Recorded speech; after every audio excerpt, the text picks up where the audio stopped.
Mi prometida me envió un mensaje de texto frío. La boda está cancelada. Espera una llamada de mi abogado. Le respondí con calma. Lo que quieras. Luego, silenciosamente, eliminé mi nombre de nuestra solicitud de hipoteca. A las 48 horas, su abogado entró en pánico y exigió respuestas. Recuerdo el momento exacto en que mi vida dio un vuelco. Estaba haciendo fila en el supermercado con una cesta llena de tonterías como lasaña congelada y bolsas de basura perfumadas cuando mi teléfono sonó. Bajé la vista y vi su nombre. Sabrina, mi prometida, el amor de mi vida, o eso creía. Abrí el mensaje con naturalidad esperando algo sobre la cena o la lista de invitados a la boda. En cambio, me golpearon en el estómago con 8 palabras. Boda cancelada. Espera una llamada de mi abogado. Eso fue todo. Sin explicación, sin emoción, ni siquiera puntuación salvo el punto final. Un despido frío y clínico, como si fuera un contrato comercial que decidió anular. Me quedé allí paralizado. El cajero tuvo que repetirme 2 veces que era mi turno. Pagué la compra mecánicamente. Conduje a casa en silencio y me quedé sentado en la entrada durante 15 minutos antes de siquiera entrar. No estaba llorando, no gritaba, estaba callado. Lo único que le respondí fue, como quieras. Sabía lo que ese mensaje significaba realmente. No era solo que la boda había terminado, era su forma de decir, no me contactes, mi abogada se encargará de todo. Me estaban descartando, y ella creía tener todas las de ganar, pero olvidó algo muy importante. Verás, Sabrina y yo acabábamos de firmar los documentos preliminares para solicitar conjuntamente una hipoteca para una hermosa casa adosada en una zona de reciente desarrollo a las afueras de Seattle. Ella la eligió, la decoró mentalmente, incluso les dijo a sus amigas que ya era prácticamente suya, pero no había nada decidido. Y lo más importante, aún no estábamos casados, lo que significaba que técnicamente seguía siendo un hombre libre. Así que antes siquiera de quitarme el abrigo esa noche, abrí mi portátil, entré en el portal de hipotecas del banco y retiré mi solicitud. Solo 3 clics, y con eso todo se vino abajo como un castillo de naipes. Ya sé lo que estás pensando. Qué poca cosa, quizás, pero después de 2 años de construir una vida con ella, después de todos los sacrificios que hice, incluyendo renunciar a una oportunidad de trabajo en Chicago para poder estar cerca de su familia, no se trataba solo de mezquindad, se trataba de dignidad. Aún así, no me esperaba lo que pasó después. Menos de 48 horas después, mientras comía lasaña sobrante en el sofá, sonó mi teléfono. Número desconocido. Número Mameseptsoendesim. Lo dejé ir al buzón de voz. 1 minuto después apareció un mensaje. Hola, soy Amanda West, abogada de la señorita Sabrina Holden. Solicitamos urgentemente que nos devuelva la llamada con respecto al retiro de su hipoteca, ya que esta acción podría constituir un incumplimiento de contrato o una interferencia financiera. Por favor, contáctenos de inmediato. Me reí. Una solicitud urgente, ¿eh? De repente su abogado entró en pánico. Ya no eran tan fríos ni clínicos, ¿verdad? No le devolví la llamada. En cambio, esperé. Y efectivamente, recibí más llamadas. Correos electrónicos también. Todo con creciente desesperación. No se esperaban esto. Sabrina, como siempre, debió asumir que me rompería el corazón. Tal vez incluso rogaría, pero no lo hice. Estaba harto. Al día siguiente recibí una llamada de una amiga en común, Lauren. Se oía incómoda. Oye, ¿de verdad te retiraste del trato de la casa? Sí. Bueno, porque Sabrina está furiosa. Al parecer, ya había encargado los muebles y les había dicho a sus padres que tendrían una habitación de invitados. Casi dije que no era mi problema, pero me mordí la lengua. No quería parecer cruel, aunque francamente podría haberlo hecho. Lauren dudó antes de añadir. Dijo que estaba siendo vengativo, que lo hacías para castigarla. Eso me hizo reír a carcajadas. No la estaba castigando, simplemente ya no me hacía el tonto. Lo que Sabrina aún no sabía, y lo que nadie más sabía tampoco, era que yo había empezado a sospechar algo semanas antes de la ruptura. Había indicios, mensajes a altas horas de la noche de números desconocidos, reuniones de trabajo que parecían inoportunas, susurros a puerta cerrada cuando entraba en la habitación. Lo noté, simplemente no quería creerlo, pero ahora, con todo desmoronándose, sentí que por fin la veía con claridad. Así que decidí dejar de reaccionar y empezar a observar. En lugar de responderle a su abogado o intentar salvar algo, guardé silencio, los dejé enloquecer, los dejé dudar, los dejé retorcerse, y en ese silencio, las verdades empezaron a aflorar. 2 días después llamaron a la puerta de mi apartamento. No esperaba a nadie. Era su padre. No había visto al señor Holden desde que cenamos todos juntos hacía un mes, cuando brindó por lo orgulloso que estaba de darme la bienvenida a la familia. Ahora solo parecía cansado, y quizás un poco avergonzado. Ni siquiera me saludó antes de soltarlo. ¿Qué pasa con la casa? Me crucé de brazos y dije, no voy a comprar una casa con alguien que me dice que terminamos por mensaje y envía a su abogado a hablar conmigo. ¿Estás aquí como su representante? Bajó la mirada. No, estoy aquí porque no nos quiere decir nada. 1 minuto dice que la boda se canceló, y al siguiente está gritando sobre facturas de muebles y encuestas de crédito. Solo quiero entender qué está pasando. Por un segundo pensé en contárselo todo, pero no lo hice. Solo dije que ella lo había terminado y lo respeté. Ella puede asumir las consecuencias. Él asintió lentamente. Luego murmuró algo como, le dije que no hiciera esto. Y se marchó. Lo vi irse y una extraña calma me invadió. Pero la historia no había terminado, ni de cerca. Porque lo que no me di cuenta en ese momento fue que Sabrina no solo me había tomado por sorpresa. Había estado planeando algo calculado. Y estaba a punto de descubrir exactamente por qué deseaba tanto esa casa. La primera grieta real en la superficie vino de alguien con quien no había hablado en meses. Eric, el primo de Sabrina. Nunca fuimos cercanos, pero compartimos cervezas en algunas reuniones familiares. Y nos hicimos amigos por ser ambos forasteros en su círculo social tan cerrado. Me llamó de repente. Oye, amigo, siento mucho lo que pasó. No sabía lo complicado que era hasta ahora. Solo quería decirte que te salvaste. Me quedé mirando el mensaje un buen rato antes de responder. Lo agradezco. ¿A qué te refieres? La respuesta de Eric fue instantánea. Probablemente no debería decir más. Solo pregúntale sobre Spencer. Spencer. Al principio no me llamó la atención el nombre. Era bastante común. Había conocido a algunos Spencer en sus reuniones de trabajo, quizás un par en esas horribles catas de vino de fin de semana a las que me obligaba, pero ninguno me llamó la atención. No respondí, no hacía falta. Algo en la forma en que Eric lo expresó, breve y cauteloso, como si estuviera metiendo el dedo del pie en aguas peligrosas, me dijo todo lo que necesitaba saber. No era solo un nombre. Spencer estaba relacionado con la razón por la que canceló la boda y tenía una idea bastante clara de qué tipo de conexión era esa. Volví y abrí su Instagram. La mayoría de sus publicaciones eran privadas ahora, pero algo me llamó la atención en su lista de fotos etiquetadas. Había una de la fiesta de compromiso de un amigo hace unas semanas. Ese mismo fin de semana ella dijo que estaba enferma y que no iba a salir. Ella no estaba en la foto principal, pero había una secundaria donde aparecía con Spencer, su brazo alrededor de su cintura. Casi se me revolvió el estómago. Así que mientras yo estaba sentado en el sofá calentando sopa en el microondas y tomando las decisiones finales sobre los azulejos del salpicadero, ella posaba con un tipo a mis espaldas fingiendo tener gripe. Fue entonces cuando dejé de sentirme herido y empecé a sentir algo más. No solo quería salir, quería estar limpia, sin ataduras, sin deudas, sin huellas dactilares. Primero contacté directamente con la compañía hipotecaria y me aseguré de que mi baja fuera permanente. También les envié una copia de su mensaje de ruptura. Me informaron extraoficialmente que su abogado ya había llamado 2 veces para intentar que me volvieran a incluir en la solicitud. Demasiado tarde. Entonces hice algo que no había hecho desde antes de comprometernos. Llamé a Elliot, mi antiguo compañero de cuarto en la universidad, ahora abogado inmobiliario en Chicago. Me ofreció un trabajo hace un año, pero lo rechacé porque Sabrina insistió en que echáramos raíces cerca de su familia. Le dije que estaba de nuevo en el mercado. Se rió y dijo, ya era hora. Programamos una videollamada para el lunes, y aún así, ni una palabra de Sabrina. Ese era su estilo. Nunca confrontaba directamente, siempre a través de otros. Abogados, amigos, presión. Pero ya no le seguía el juego, o eso creía. Era domingo por la mañana cuando cayó la siguiente bomba. Me desperté con 32 notificaciones, mensajes, llamadas, correos. No eran de ella, sino de mi banco. Al parecer, la noche anterior intentaron acceder a nuestra cuenta de ahorros conjunta, la que abrimos exclusivamente para los gastos de la boda. Había depositado 10,000 de mi propia bonificación, dinero que acordamos sería para el catering y los depósitos de alquiler, pero la solicitud se marcó como sospechosa porque la transacción intentó transferirlo todo a una cuenta corriente privada, solo a su nombre. Llamé al banco inmediatamente. Congelaron la cuenta y mientras hablaba con ellos por teléfono, intentando entender qué demonios estaba pasando, me enviaron un nuevo correo electrónico. Asunto. Urgente sobre los fondos de la boda. Era de Amanda West, su abogada. Señor Fisher, mi cliente está preocupada por los fondos de la cuenta de ahorros conjunta para su boda ahora cancelada. Como hizo varios pagos a esta cuenta, cree que tiene derecho a reclamar una parte. Eso fue mentira. No pagó nada en esa cuenta. Tenía registros. Todos los depósitos provenían de mí. Ella guardaba su dinero por separado para mayor flexibilidad, siempre decía. Pero ahora que todo había terminado, quería robarlo y darlo todo por perdido. No respondí.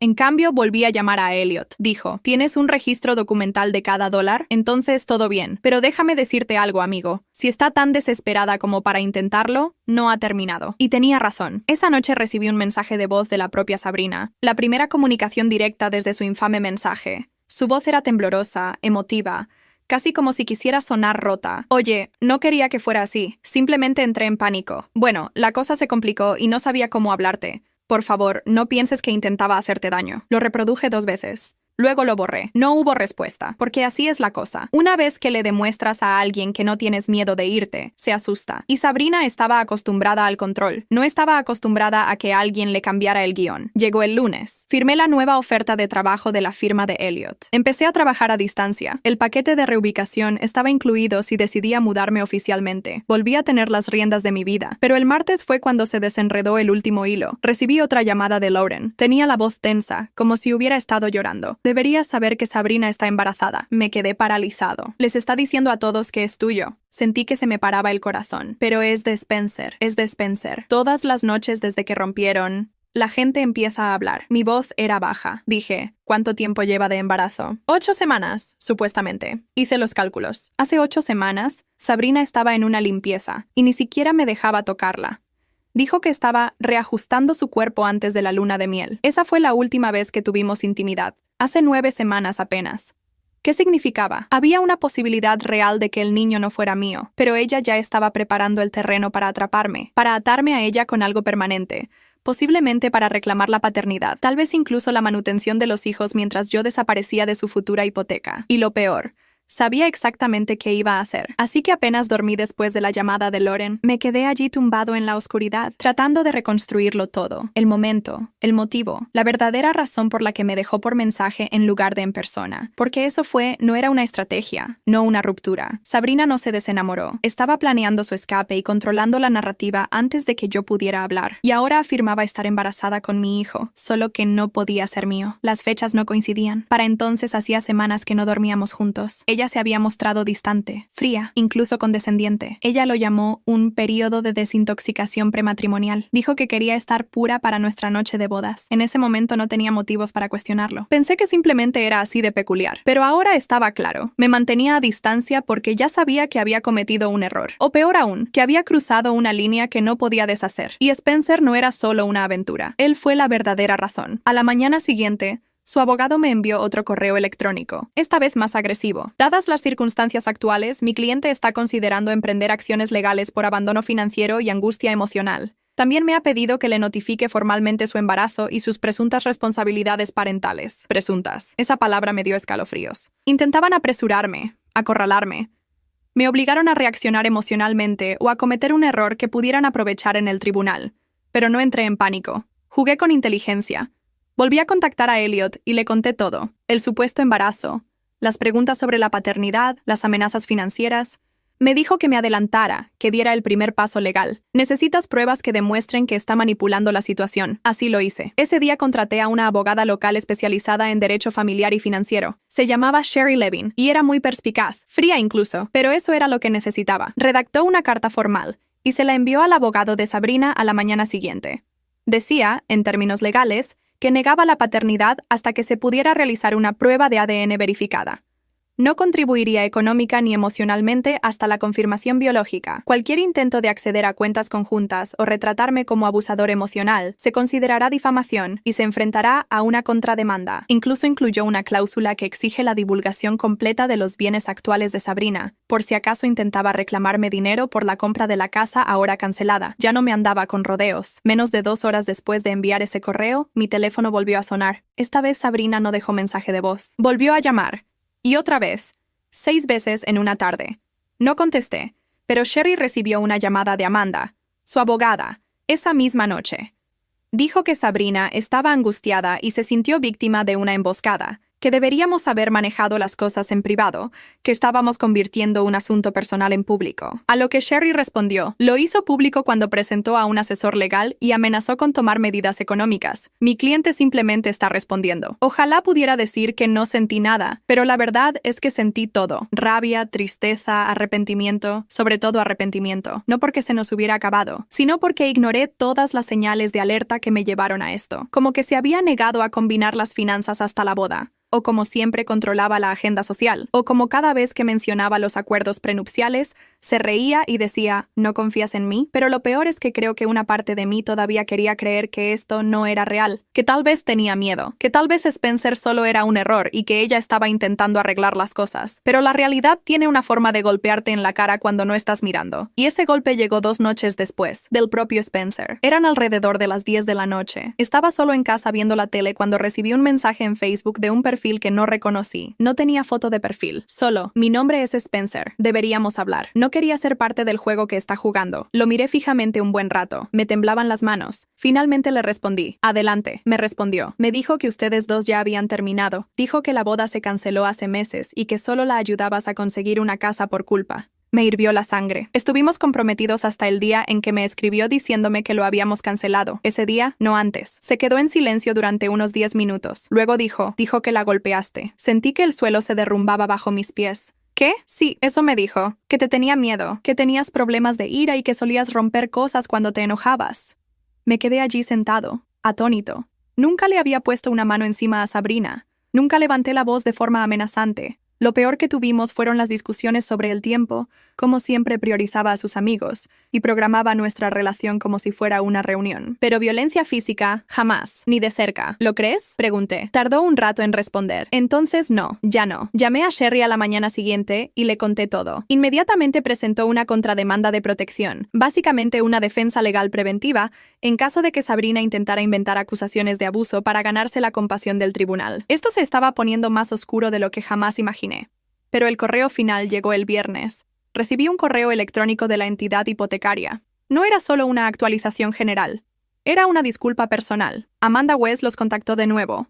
Les preguntó si podían tramitar el préstamo hipotecario sin mí. Sabrina había intentado falsificar un documento revisado. Afirmó que me había dado de baja voluntariamente, sin ninguna expectativa económica. El banco lo detectó al instante porque no había firmado nada. Había falsificado mi nombre. Le reenvié el correo a Sherry. Guardó silencio durante 10 minutos. Luego llamó y dijo, esto es un fraude. Podemos llevar esto a la policía. No quería eso. Todavía no. Solo quería que terminara. Pero una parte de mí sabía que esto no había terminado, porque Sabrina se estaba desmoronando, y la gente desesperada no se deja vencer en silencio. La semana siguiente fue un viaje confuso. Cada día había un nuevo acontecimiento, una nueva crisis que Sabrina y su abogado intentaron provocar.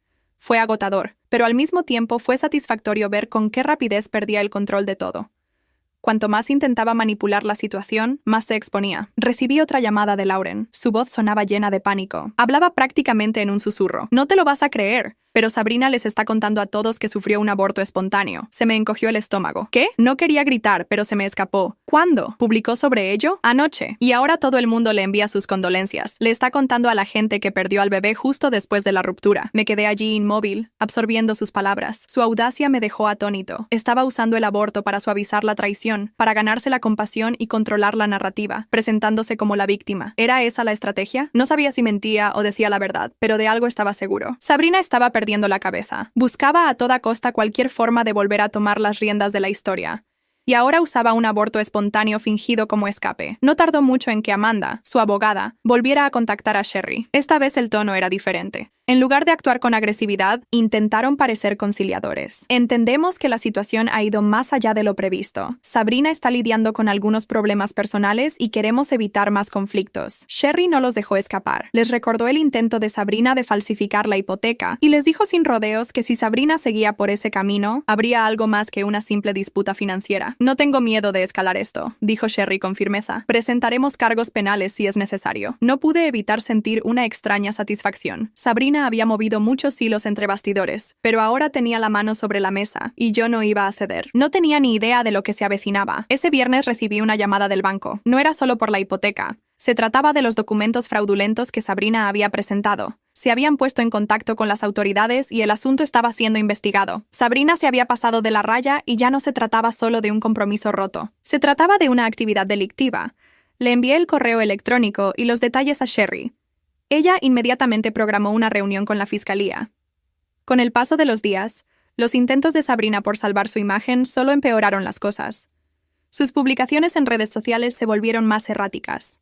Selfies llorando, mensajes vagos sobre incomprensión y vagas referencias a cómo algunas personas Solo quieren destruir todo lo bueno de su vida. Pasó de ser la mujer segura y con derecho que una vez amé a una mujer desmoronada, intentando desesperadamente aferrarse a todo. No respondí. Me negué a involucrarme. Ya no se trataba solo del dinero ni de la casa. Se trataba de que Sabrina creía que podía controlarlo todo, incluso a mí. Creía que podía humillarme y salir indemne. Pero la verdad era que yo había tenido el control todo este tiempo. No necesitaba rebajarme a su nivel. No necesitaba prolongar la fealdad. Solo tenía que mantenerme firme. La llamada que lo cambió todo llegó un miércoles. Era el padre de Sabrina de nuevo. Pero esta vez su tono era diferente. No era el tono frío y formal de un padre que intentaba mediar. Esta vez sonaba como un hombre que finalmente había descubierto las mentiras de su hija. «Necesito disculparme», dijo. Me equivoqué en todo. Debía haberme dado cuenta de que algo andaba mal. Sabrina nos ha estado mintiendo a todos. Me costaba incluso comprender lo que oía. Había pasado años intentando ganarme la aprobación de este hombre, intentando demostrar que era lo suficientemente bueno para su hija, solo para darme cuenta ahora de que solo era un peón más en el juego de Sabrina. Me lo contó todo. Cómo Sabrina había estado a escondidas con Spencer mucho antes de que terminara nuestro compromiso. Cómo se había inventado las historias del embarazo y el aborto espontáneo para manipular a la gente que la rodeaba. Cómo incluso les había pedido dinero prestado a sus padres para intentar mantener la farsa. Todo el tiempo me había estado tomando el pelo. «Lo siento», repitió. «Haré todo lo posible para arreglarlo. Lo solucionaremos». No sabía qué decir.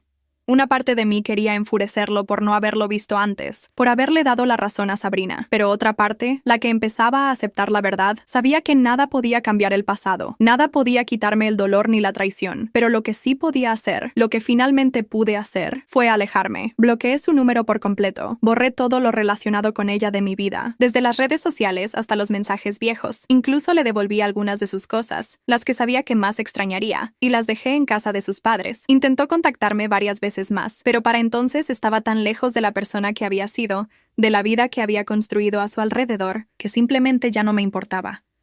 Y eso fue lo más difícil de todo, darme cuenta de que, por mucho que la hubiera amado alguna vez, la mujer que creía que era nunca existió realmente. Ella siempre estaba jugando, y yo era solo una pieza más. Ha pasado un año desde aquella pesadilla. La vida de Sabrina es un desastre. Que yo sepa. Ya no me importa lo suficiente como para vigilarla. En cuanto a mí, ya lo superé. Estoy reconstruyéndome. Compré una casa nueva, una que es toda mía. La hipoteca está a mi nombre. Y por primera vez en mucho tiempo, me siento libre. Pero nunca olvidaré la lección que aprendí de todo esto. No dejes que la manipulación ajena defina tu vida. Fui un tonto, pero no lo volveré a hacer. Epílogo. Quizás te preguntes qué pasó con Sabrina después de todo esto. La última vez que supe de ella, a través de amigos en común que no pude evitar, estaba viviendo con sus padres de nuevo. Spencer desapareció del mapa tan pronto como las cosas se complicaron legalmente. Al parecer, no estaba interesado en quedarse para lidiar con el caos que ambos habían creado. Su abogada, Amanda, finalmente dejó el caso cuando se dio cuenta de que Sabrina había mentido repetidamente, incluso a ella. Según me contó Lauren, quien seguía en contacto con el círculo social de Sabrina, Amanda se sintió profesionalmente comprometida cuando descubrió la falsificación de documentos. No podía seguir representando a alguien que deliberadamente la había engañado también. En cuanto a los cargos legales, decidí no presionar por el lado penal. El banco había documentado el intento de fraude, pero elegí concentrarme en mi futuro en lugar de buscar venganza. Sherry estuvo de acuerdo con mi decisión, aunque me aseguró que teníamos un caso sólido si alguna vez cambiaba de opinión. La casa que tanto quería Sabrina finalmente fue comprada por otra pareja. A veces, cuando paso por ese vecindario camino a mi nuevo trabajo, veo las luces encendidas y a los niños jugando en el jardín. Es extraño pensar que esa podría haber sido nuestra vida, atrapados en una relación construida sobre mentiras y manipulación. Mi nueva casa es más pequeña, pero mucho más acogedora. Está en una colina con vista al lago, algo que siempre quise, pero que Sabrina consideraba demasiado apartado de la civilización. Irónico, considerando que la civilización que ella valoraba tanto consistía principalmente en personas que desaparecieron tan pronto como su fachada se desmoronó. Elliot, mi antiguo compañero de universidad, ahora es mi jefe. La posición en Chicago resultó ser perfecta. Un nuevo comienzo, un nuevo ambiente, nuevas personas. Y sí, eventualmente empecé a salir de nuevo. Con cautela, por supuesto. Las cicatrices emocionales tardan en sanar. Pero estoy aprendiendo a confiar otra vez. Los padres de Sabrina, sorprendentemente, me contactaron 6 meses después para disculparse de nuevo. Me invitaron a cenar, lo que decliné educadamente. Algunas relaciones no pueden ni deben ser reparadas. Les agradecí su gesto, pero les dejé claro que ese capítulo de mi vida estaba cerrado permanentemente. Aún me pregunto qué habría pasado si no hubiera visto ese mensaje esa tarde en el supermercado. Si hubiéramos continuado con la boda, comprado la casa, establecido una vida juntos. ¿Cuánto tiempo habría durado la farsa? ¿Cuándo habría descubierto la verdad? ¿Y cuánto más complicado y doloroso habría sido entonces? A veces, lo que parece un desastre termina siendo una bendición disfrazada. El mensaje de texto que destrozó mi mundo también me liberó. La hipoteca cancelada me salvó de una trampa financiera. El compromiso roto me dio una segunda oportunidad en la vida. He aprendido a valorar la honestidad por encima de todo, a reconocer las señales de advertencia cuando aparecen, a no sacrificar mis sueños y ambiciones por complacer a alguien más. Y sobre todo, he aprendido que el respeto propio no es negociable. Si estás leyendo esto y te encuentras en una situación similar, recuerda, tu valor no disminuye porque alguien no sepa apreciarlo. Las personas manipuladoras solo tienen el poder que tú les permites tener. Y a veces,